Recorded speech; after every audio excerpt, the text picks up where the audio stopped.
Hello दोस्तों, स्वागत है आपका साइंस जोन के इस ट्यूटोरियल में।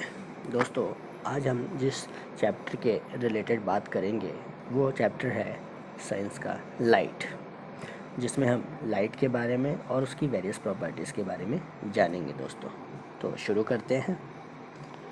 जैसा कि आप जानते हैं कि हमारा चैप्टर है लाइट, तो सबसे पहले दोस्तों हमारा यही जानना ज़रूरी है कि आफ्टर ऑल लाइट होती क्या है। तो दोस्तों, मैं आपको बताना चाहूँगा कि लाइट एक सोर्स ऑफ एनर्जी है। क्या है? एक सोर्स ऑफ एनर्जी, एक फॉर्म ऑफ एनर्जी है which enable us to see objects. अगर हम प्रॉपर डेफिनेशन की बात करें दोस्तों, तो हम कह सकते हैं light is a form of energy which enable us to see objects from which it comes. For example, आपने अपने घर में भी देखा होगा कि कहीं से जो लाइट आती है तो वो अगर किसी कुर्सी पे पड़ती है और हमारी आंखों पर पड़ती है तो हम चीज़ों को देख पाते हैं, है ना। और अगर एकदम घनघोर आप कहें अंधेरा हो तो क्या आप किसी चीज़ को देख पाएंगे? बिल्कुल भी नहीं देख पाएंगे। दैट्स इट दोस्तों। अगर उसके बाद हम बात करें कि बेटा ऐसा होता है कि इसी लाइट के ही कंसेप्ट के अकॉर्डिंग चीज़ों को दो अलग अलग हिस्सों में बांटा जाता है। एक है ल्यूमिनस ऑब्जेक्ट और एक है नॉन ल्यूमिनस ऑब्जेक्ट। तो वो ऑब्जेक्ट जिनकी अपनी खुद की लाइट होती है, इट मीन हम कह सकते हैं the object like sun, lamp, candle etc which emit their own light are called luminous object। And इसी को अपोजिट कर दीजिए आप, then those object which do not emit their own light, the light which falls on them are called non-luminous objects। अगर इसके अलावा हम कुछ प्रॉपर्टीज़ की बात करें, क्योंकि अब तो हम ये जान ही चुकते हैं कि जो लाइट है वो क्या है। क्या है लाइट? लाइट एक फॉर्म ऑफ एनर्जी है, लेकिन इसकी बेटा कुछ प्रॉपर्टीज़ हैं। प्रॉपर्टीज़ हमें बताती हैं, फॉर एग्ज़ाम्पल फर्स्ट प्रॉपर्टी अगर आप जानेंगे तो वो फर्स्ट प्रॉपर्टी कहती है light travels in a straight line. Light travel in straight line. Straight line दोस्तों, यानी लाइट जो है वो हमेशा स्ट्रेट लाइन में ही ट्रैवल करती है। आप ये एक्सपेरिमेंट अपने घर पे कर सकते हैं। एक टॉर्च से लाइट जलाइए, देखिए क्या वो टेढ़ी मेढ़ी जा रही है। आई एम श्योर कभी आपने नहीं देखी होगी।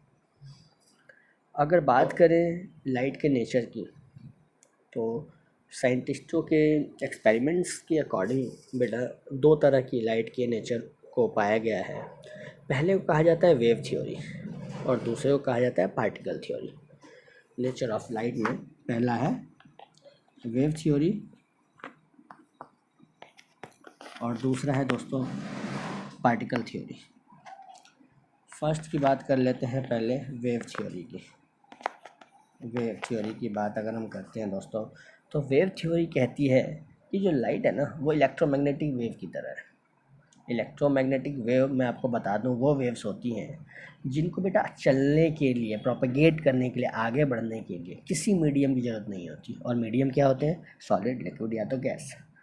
तो जो पहली थ्योरी है यानी वेव थ्योरी वो ये कहती है, और जो दूसरी थ्योरी है वो कहती है कि लाइट छोटे छोटे पार्टिकल से मिलकर बनी होती है। सेकंड थ्योरी कौन सी है? Particle theory.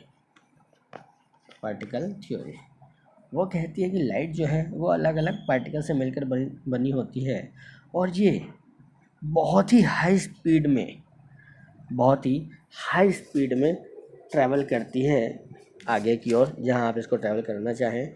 और इसकी स्पीड बहुत तेज़ होती है। और वैक्यूम में बेटा इसकी स्पीड कितनी कही गई है?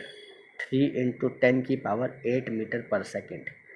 इसके बराबर की स्पीड किसी की नहीं है। आज तक फाइंडिंग्स में सबसे ज़्यादा जो स्पीड मानी जाती है वो लाइट की ही मानी जाती है। वो कितनी है? 3 × 10⁸ मीटर/सेकेंड। That's it. अगर हम इसके और नेचर की बात करें तो हम पाएंगे लाइट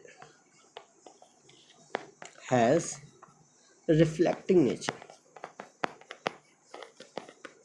रिफ्लेक्टिंग नेचर कैसे, बिल्कुल अभी हम जान लेते हैं। मान लीजिए आपके पास एक मिरर है। क्या है? मिरर। अगर आपके पास एक मिरर है तो आप उसके ऊपर एक लाइट मारिए, देखेंगे आप यहाँ लाइट टकराने के बाद इस जगह पे ये वापस फॉल बैक कर जाएगी। यानी अगर ए से हमने लाइट मारी है तो वापस बी पर जाएगी। ये इसका एक नेचर है मिरर पर लगने के बाद। और इस एक्सपेरिमेंट को आप बहुत आराम से अपने घर पर भी कर सकते हैं। तो आज के लिए लाइट और उसके नेचर को हम यहीं पर रखते हैं, और अगले यूनिट में, अगले चैप्टर में हम जानेंगे कि जो लाइट्स हैं और जो रिफ्लेक्शन कर रही है स्पेक्टिकल में अलग अलग जो एंगल्स होते हैं उसके क्या नाम है। तो ऐसे ही जानने के लिए, चीज़ों को समझने के लिए प्लीज़ सब्सक्राइब करें ये चैनल साइंस जोन, और दोस्तों लाइक करना ना भूलें प्लीज़ यार। Thank you so much. Bye bye. जय हिंद।